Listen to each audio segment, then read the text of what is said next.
We're making a movie, baby. Whenever you're given the real thing, you are reacting, you are not acting. It changes everything.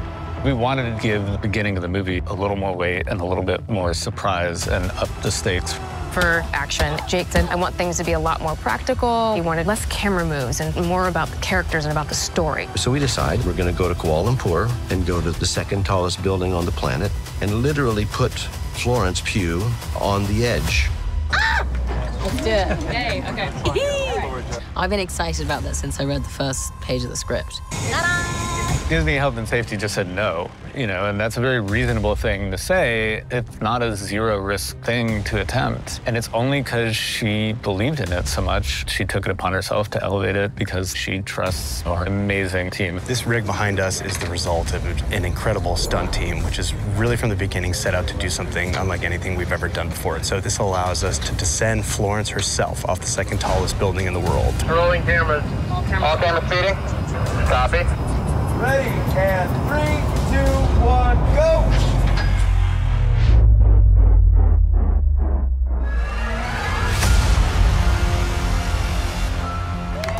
All right, ladies and gentlemen, say goodbye to the 120th floor or whatever. We shot Florence jumping off of that building in the morning and then went to another street and just blew up an entire floor of a building in the afternoon. And background.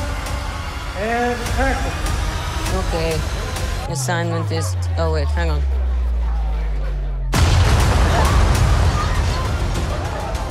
Assignment is complete. I love working on location because it makes everybody full of adrenaline. And it makes you so appreciative for each shot because you're like, yes, we all did that. Blew up a building today. What else can we do? If you can actually capture something amazing and shoot it, there is this kind of human, breathtaking quality to that. I'm always down for Down and Dirty because it gives a different flavor to the choices that you make as an actor. There's some big threat out there, and you are gonna help me stop it. Wait, us? The scope is so large that I always love to fall back on the ability to at least play the moment as real, even though we're in very fantastical stakes. This team can be the heroes. There are many times when you read a script and you're like, well, that's not going to happen. They're not going to let me do that. And to see the real sets and the real effects come together, it's just been an absolute joy. Avengers, you're gone. No one's coming to save the day. We could be the people that are coming. There's something wrong with me. Just a void. It's an interesting thing to try and explain, the void. It's this thing that Bob doesn't have control over, and once he loses control over it, it becomes this all-powerful kind of wormhole-esque thing.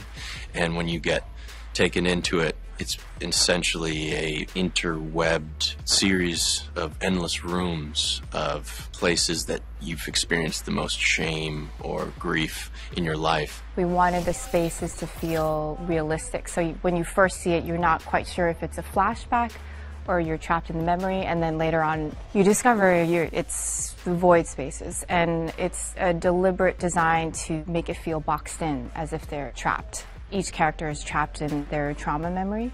And it's pretty cool how Jake's designed it. It's almost like this eternal sunshine of the spotless mind, kind of Schenectady, New York fever dream. Just the encouragement to try to do something different, like Spike Jones and Jonathan Glazer. There's an old Jonathan Glazer commercial, I think, for Levi's, where they're bursting through walls and there's explosions as they do that, and then obviously the sequence from being John Malkovich of going into Malkovich's subconscious.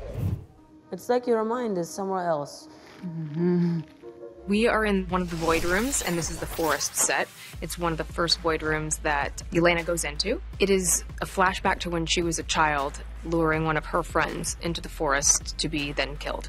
And so it's sort of a nightmare of hers that she has to relive over and over and over. And ultimately she has to bust through a wall to get out of here, which then takes her into another void nightmare room of her own. Starting from a practical base, like if you really see something happen and you can really make something happen, there's a kind of unpredictability and a magic to that. The transition between all these rooms is quite tricky because gravity shifts and is different in each room, and there's different rules in each room.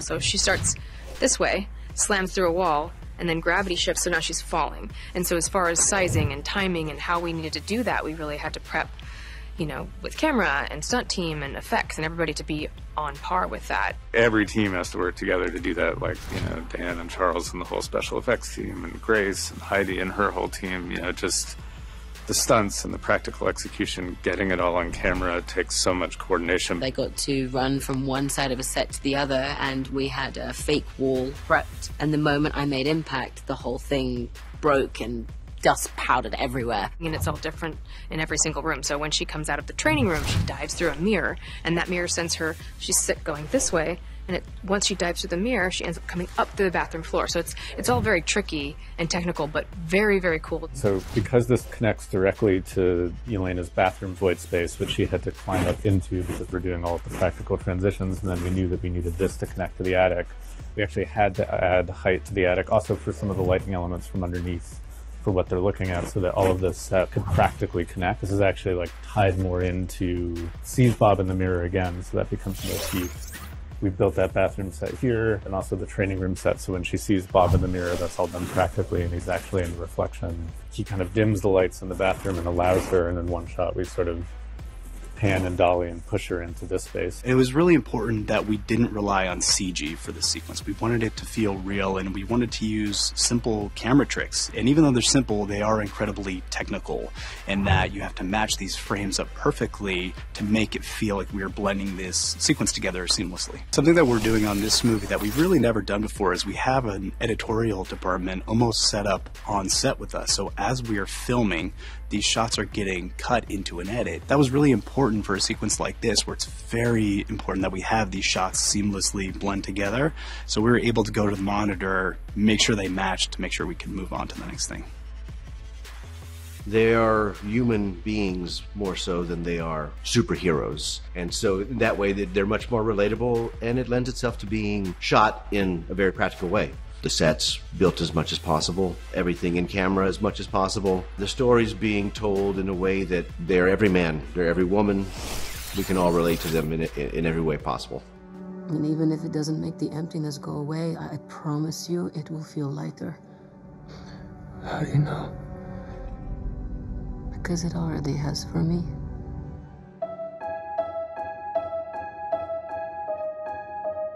I'm here. You're not alone.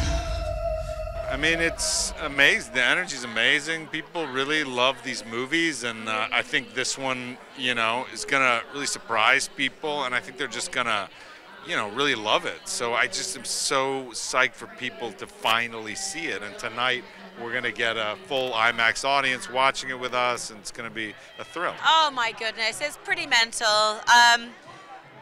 Anything to do with Marvel movies is so loved, and it's so huge, and the fan base and the love that you feel whenever you attend anything is just so appreciated. So being here on a movie that we all worked on, it's pretty huge. It's taken a long time to make it, and the version that we made is different, and the movie that Jake made is something that I'm so proud of, not only for myself being an actor, being a part of it, but also for Marvel wanting to make this movie and this version of the movie and the subject that it tackles.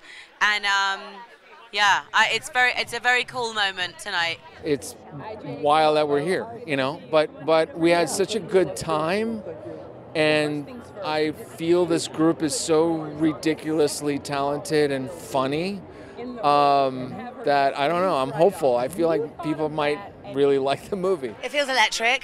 It actually does. It feels amazing. I'm literally just here, and we've really been a part of this for so long, and it's been years in the making for this movie, and to finally just be here and to stand here and see all the fans and the energy and the atmosphere and just all the hard work and the beautiful storytelling that the fans are going to get to see in this Marvel movie is just incredible, electric. It's beyond a dream. It really is surreal, and I'm just thinking it's to be on Hollywood Boulevard too, and I just, you know, I used to do this. I used to line up outside of premieres when I first came to LA.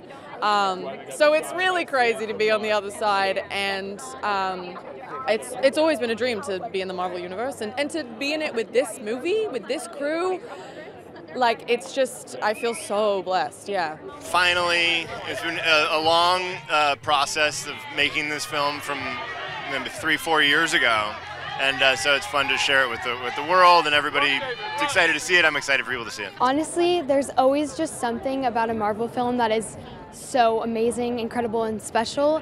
And I mean, there's just nothing like a good Marvel movie coming out in theaters and going to see it in theaters with your friends is always amazing. It's a really lovely thing because you go off and, you know, it really felt like we were kind of on our own down in Atlanta, and you're just making some of your friends. You know, I've known some of these people before this movie, and it never felt like this huge thing. Even when you're out in the middle of Utah flipping cars, it felt like just making a movie together the way you would on any scale. But then you remember, okay, no, it is a Marvel movie and it is summer, and we do have big explosions and stunts, and that this is going to operate on a scale where, you know, the theatrical experience is so special, and that people are going to show up to see this. It feels really wonderful. Bob kind of emerges in sort of a weird way where everyone, all the soon-to-be Thunderbolts are kind of like, who is this guy and what is he doing here, and what do we do with him?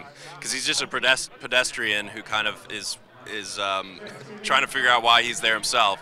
And so it's a fun journey to kind of follow Bob in his discovery of what he's doing there, why he's waking up there, and how he got there, and then hopefully making some friends along the way. I've done my hardest to make sure that she is something that we haven't seen as a superhero before.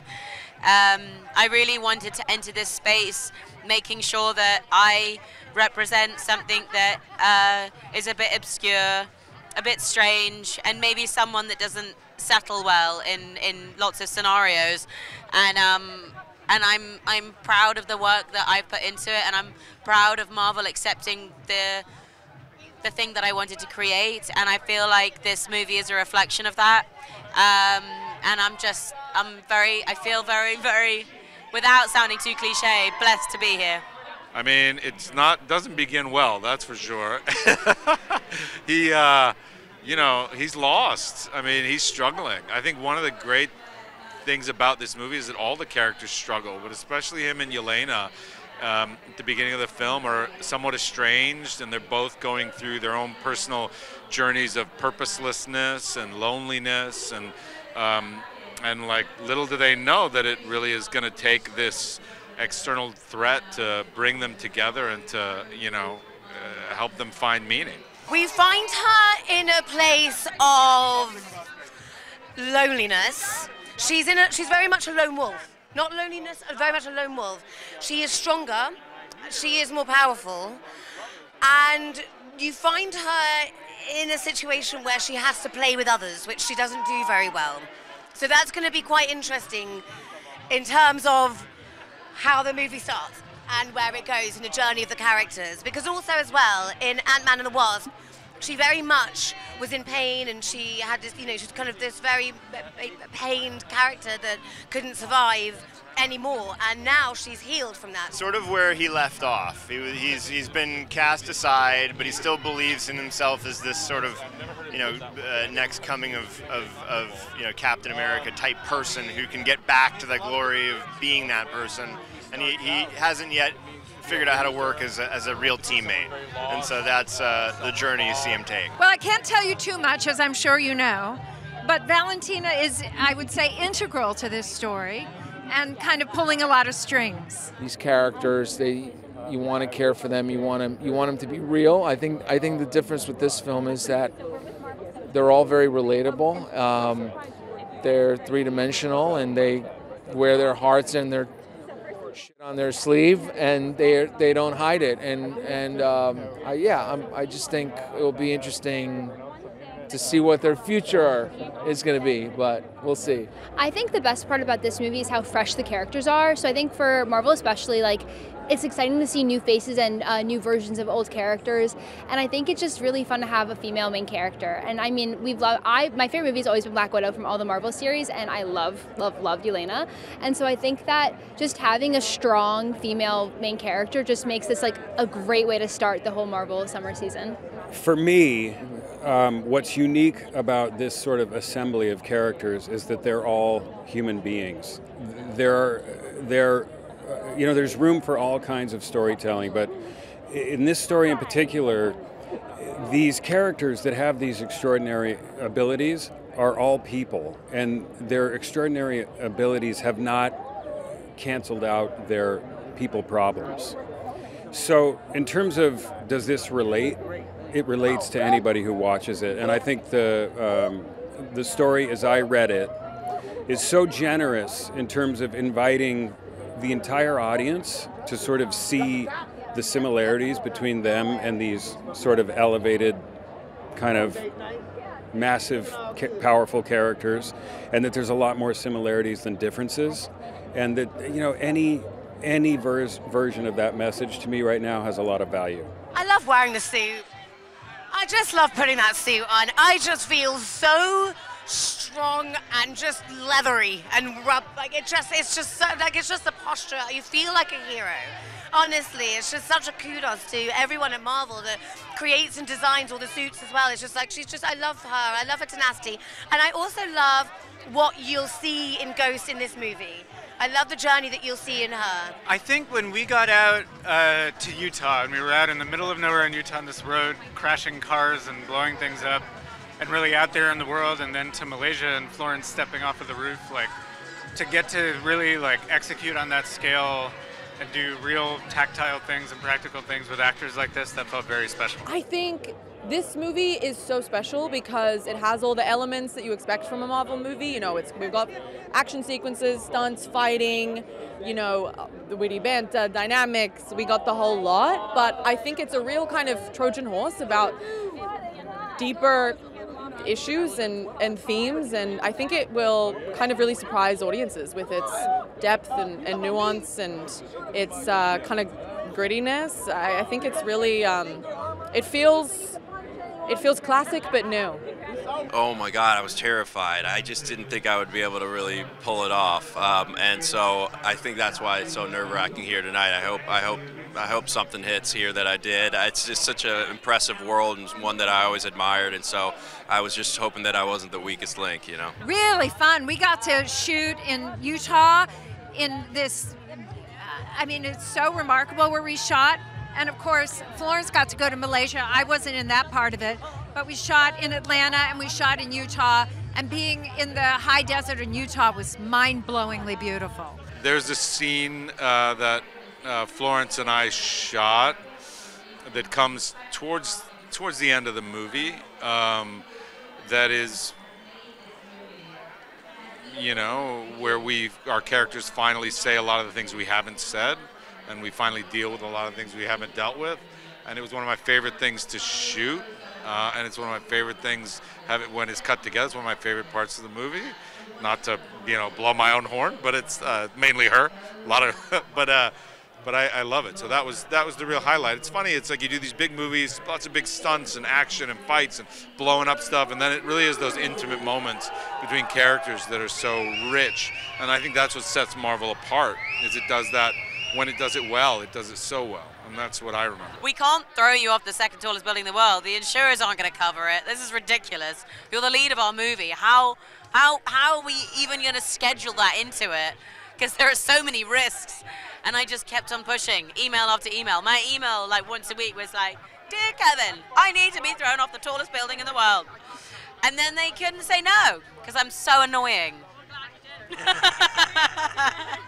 They are massive sets, but Jake Schreier, our director, was really adamant about doing as much practically as we could, which kind of, you know, was awesome as an actor. That's always a gift because everything feels real around you, despite, you know, them being very surreal circumstances. But you know, I think Top Gun helped me a lot in prep for like kind of trying to calm the breath and calm the heartbeat amongst a lot of variables that are kind of startling and kind of nerve-wracking. It helped me kind of just focus on what I needed to do, what the task at hand was. It's not your typical superhero story, and it's got heart, it's got the comedy, it's got the humor, but there's an edge, and I think what makes it different is having Jake Skrier as a director. Like his vision and his eye is such. I think it's going to be such a great treat for the audience to see like a little different spin on like Marvel. I think, you know, from the moment I signed on, Kevin said, make it different, make it new, you know, and we really embraced that and just tried to bring like a level of practical effects and practical transitions and a really like grounded sensibility to the film, and also make it about something that we all go through. It's a fun summer movie, don't get me wrong, like it's very fun, but there's something at the heart of it that I hope gets through to people that I think everyone can connect with. I guess the best part about this is how there's a lot of love and a lot of, like, there's the relationships between the characters are so complex, which I think is so fun, because, I mean, David Harbour and Florence Pugh's daughter-father relationship is just, I mean, it's such, every single time they speak, you're bound to laugh at some point, and then also kind of cry. And I think that's kind of the beauty of this film, like how it explores the relationships in this like crazy, fun action film. We really took care to try and make this as good of a film, minus all the Marvel stuff. You know, you don't want to rest on ceremony or stand on ceremony and be like, it's a Marvel movie, you know, you're just going to love it. I think that maybe some fans have felt like they've been taken for granted, and audiences today are smart, and they're deserving of a good story and an emotional arc and characters that can deliver that. And I think that this really did that. Jake took a lot of care. We took a lot of care in doing it. So excited for them to see it. Oh my goodness. Well, first of all, the vast majority of this film is practical, and that is to say it's not CGI, it's not rendered by computer. So to see this big on a big screen is quite an experience. You won't believe it. People doing their own stunts. It's really great. I mean, we've got, I believe, 37 minutes of exclusive IMAX content in there. We shot it on Ultra Panatar 2 1.3 anamorphics that allow you to do the same lens system, both for like when you're in 2.4.0 and when you're in that full IMAX ratio. So optically it's consistent, but you're going to see like, it's also the first Marvel movie ever finished in 4K.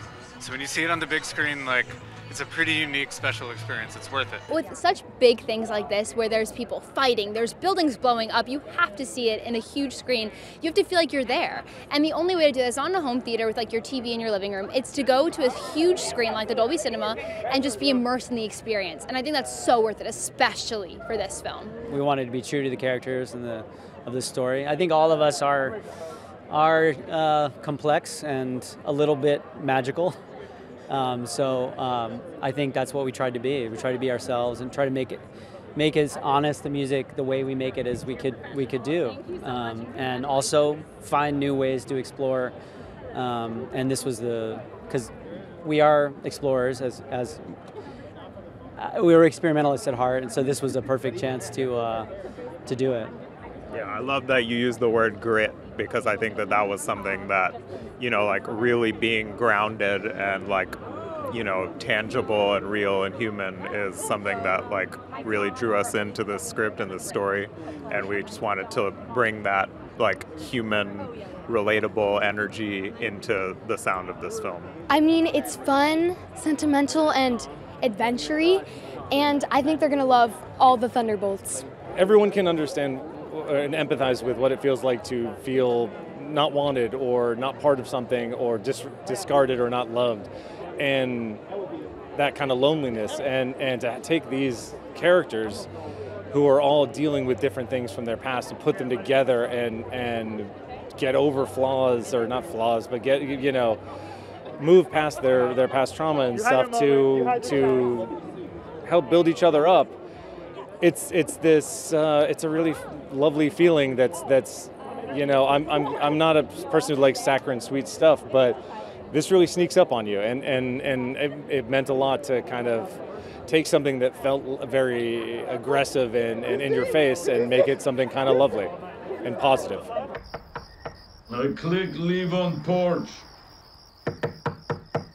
Your subordinates will be reported to DoorDash HQ. Alexei, it's me. Open up. Yelena?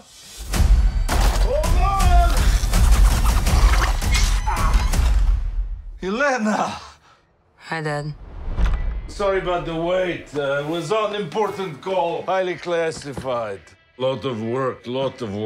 Many irons in fire. You feel fulfilled? Oh, yeah. Yeah, so full.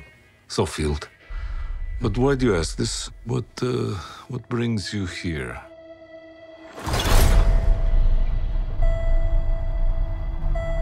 There is something wrong with me. In emptiness, I'm just drifting, and I don't have purpose. I thought throwing myself into work was the answer.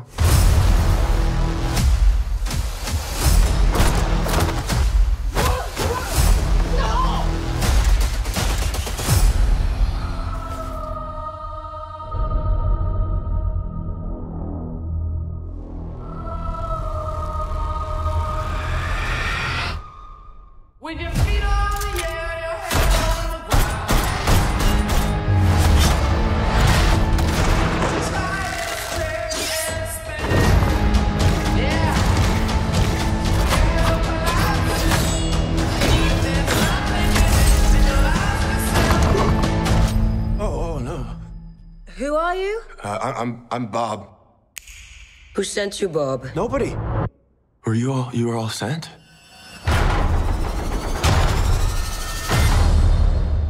Everyone here has done bad things. Shadow ops. Robbing government labs. Contract kills. Yeah, so? So, someone wants us gone.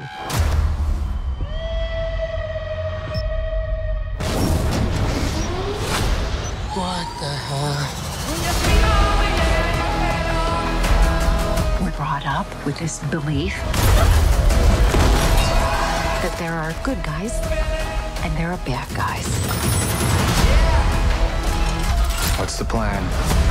This could get messy.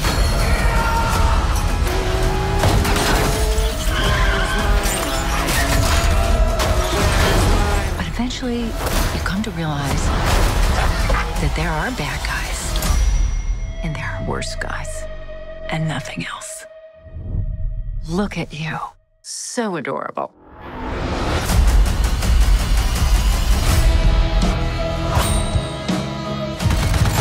Don't worry, she's bulletproof. What happened to bulletproof? It's bulletproof-ish. Is that Bucky? That's not good.